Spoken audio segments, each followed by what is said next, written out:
It was Saturday evening when I met you in the 10th row of cinematic time. The Chinese made Hsienmo guitar. I just happen to have one on my lap. Does it rival Martin or Taylor of the same body shape and the same wood combination? Yes, I think it does.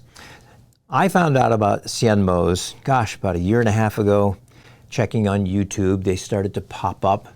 I checked on reverb.com. There's a retailer in Florida called Wolf Music that carries them. They actually have a fair number of them. I'm not going to drive all the way to Florida to check out guitars that I've never played before. I'm going to go to my local guitar shop and check out the Taylors and the Martins and the Ibanez and everything else. But I've been watching their website, and although they don't have much in inventory lately, because I think they've become very, very popular because they're less expensive than the big boys. They did have this particular model. It's called the Autumn series. They have a spring and an autumn. The spring has mahogany back and sides. The autumn has rosewood back and sides. So this particular guitar, solid Sitka spruce top, beautifully shaded sunburst, Indian rosewood, solid Indian rosewood back and sides.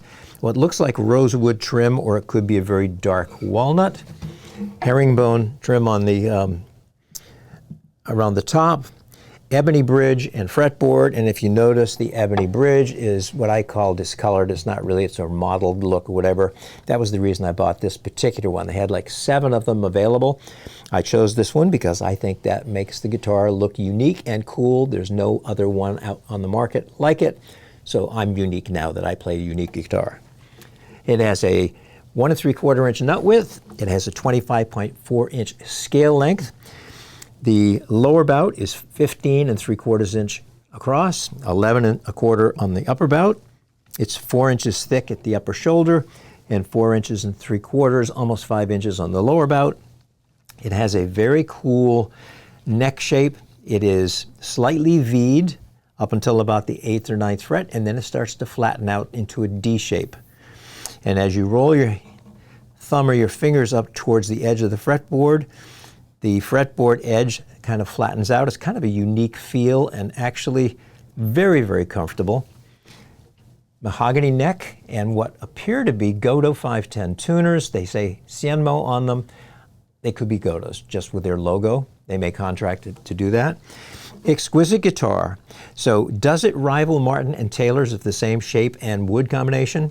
At the price, yes, because I paid $998 plus shipping, which I think, if I remember correctly, was like $125, $135. Took about 3 weeks to get to me from China. Came in a nice shipping box. The shipping box on the top said, please videotape opening of the box to make sure the guitar is okay. That way you have a record, we have a record. I'll show you a couple little clips of that. I was a little surprised that the packing inside the box was not as substantial as I would pack a box. So the guitar case was kind of at an angle, and if you shook the box, you could hear the guitar case moving around inside. But there was nothing wrong with the guitar or the case when I took it out. Let's listen to it right now, and then I'll describe the case for you.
Well, the case, evidently it's a new style for them. It looks like embossed leather, but it's actually more of a plastic. Well, it's not plastic, but it's some sort of a polymer or fake leather. But it's attractive. It's a heavy-duty travel case. Nothing wrong with it. When you first open it up, they've got that nice satin piece of fabric that many high-end cases have, and you flip that over, and there's the guitar. Very, very nice case. That case by itself, if you were purchasing that on the open market, would probably be in the $250 range. So for $998 for this guitar, that nice case, and a guitar that sounds as good as a Martin or a Taylor in this same body shape, if not better, this is a deal and a half. So does it rival a Martin or Taylor? Yes, absolutely, especially for the price. I installed a K&K Pure Western Mini pickup in this yesterday.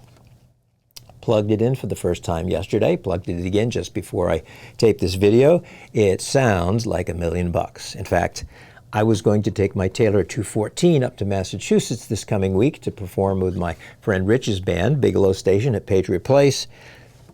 I'm going to take this instead because it just sounds that good. I'm a little hesitant because it's a new guitar and it's going to be a busy stage with drummer and bass player and all stuff, but I think I'm going to take it. I may take a second guitar just in case, but really, really nice guitar. So I think it rivals both Martin and Taylor.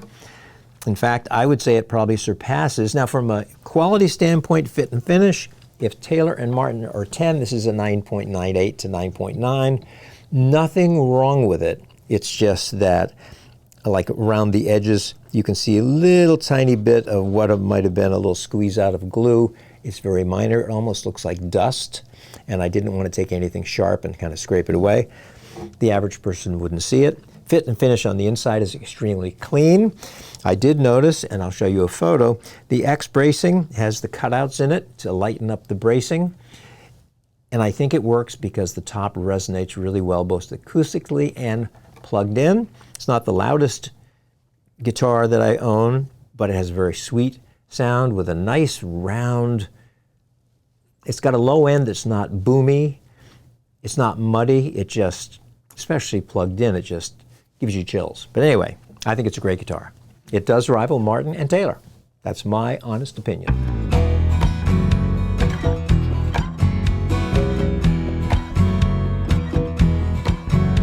It was Saturday evening when I met you in the 10th row of Cinematic Times. The movie was tragic, just didn't have the magic. So you asked me if I'd like a glass of